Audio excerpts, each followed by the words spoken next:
Thank you very much, Donald. Eileen Makovich is the co-founder of the Chicago Humanities Festival and has served as the executive director of the Abraham Lincoln Bicentennial Commission since 2006. The Abraham Lincoln Bicentennial Commission was created by Congress to be responsible for the commemoration of the 200th anniversary of Abraham Lincoln's birth. They have done a wonderful job launching a highly educational website and sponsoring and promoting lectures, town halls, celebrations, concerts, poetry readings, conferences in the United States and abroad. The Commission was also invaluable in the development of the designs of the 2009 Lincoln 1-cent coins. Please welcome Eileen Makovich. Thank you so much, Director Moy. I think that we all deserve a round of applause here. This is Lincoln's weather, not just because he was an Illinoisan and tough as could be, but because this proves that everybody in Washington that's standing here today has a warm heart. Otherwise, how could we withstand this weather? So give yourself a round of applause.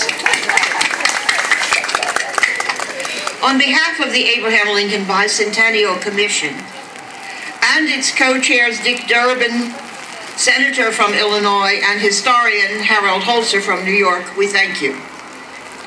Today concludes the Lincoln Bicentennial 1-cent coin series. The 3 earlier releases, representing Kentucky, Indiana, and Illinois, have been extremely popular. These coins would no doubt have pleased President Lincoln. He was a very good politician. As a good politician, he knew that one of the most important things other than place on the ballot was to make sure that his image was widely recognized. I would submit that even including Washington, there is no image worldwide that is more widely recognized than President Lincoln, and in part it has to do with the penny. During the first organizational meetings of the Abraham Lincoln Bicentennial Commission, commissioners pressed for a special edition penny. In 2005, Senator Durbin and then Congressman Ray LaHood introduced the legislation that ensured 4 new penny designs for the bicentennial year. The commissioners understood that pennies would tell a story and whet the curiosity of all about this extraordinary man whose birth we celebrate this year. This penny design, as you've heard from Mr. Kennan and from others, is most unusual. It features a half-finished dome. Not a full wedding cake as we have back there, but just the half-finished dome. People will ask why this coin have a half-finished dome. And we hope that you will learn more about Lincoln during the Civil War. You've heard already about Lincoln as Commander-in-Chief, about the troops that were stationed at the Capitol, Lincoln as the head of the team of rivals in his cabinet, and as the shrewd politician leading his party in the Congress and on the campaign. Lincoln understood symbolic values. The construction of the Capitol must not stop. Otherwise, people would come to question whether the nation would once again be unified. At first, people thought that they would be able to secure European immigrants to complete the dome. And indeed, this was a period when we had a large number of German and Irish immigrants coming to the United States. But in wartime, there was a decline in the number of immigrants that came. Few wanted to enlist or be drafted. It was necessary to ask, therefore, the slave owners to rent, quote-unquote, their slaves out so that they could build the Temple of Liberty, as the Capitol was then known. We do not know how many slaves were engaged to build the Capitol. But we do know that they labored in every aspect of construction, as master carpenters, stonemasons, plasterers, and painters. They formed and fired the bricks that give structure to the building. They cut down the lumber. Naturally, the names of the slave owners are known because they were paid rent. Now, today, in this Lincoln Bicentennial year, we are learning more about the slave laborers themselves as more and more slave diaries are coming to the fore.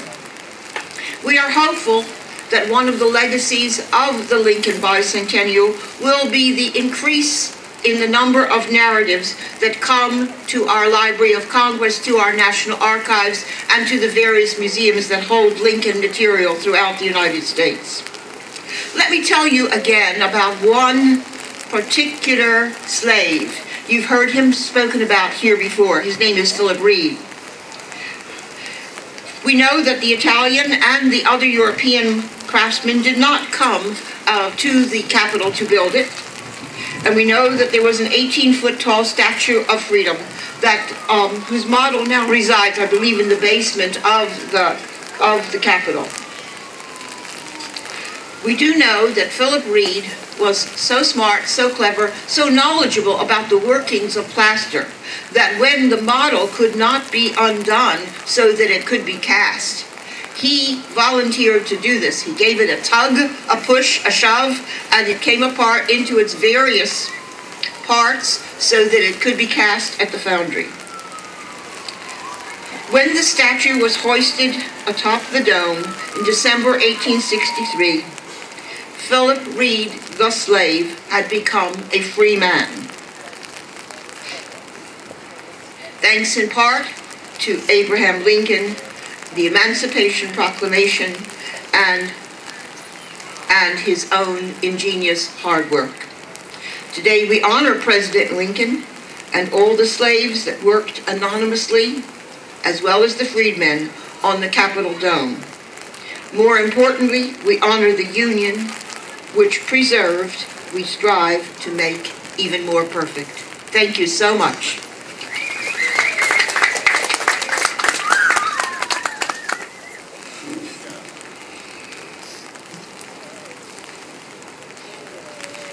Thank you, Eileen.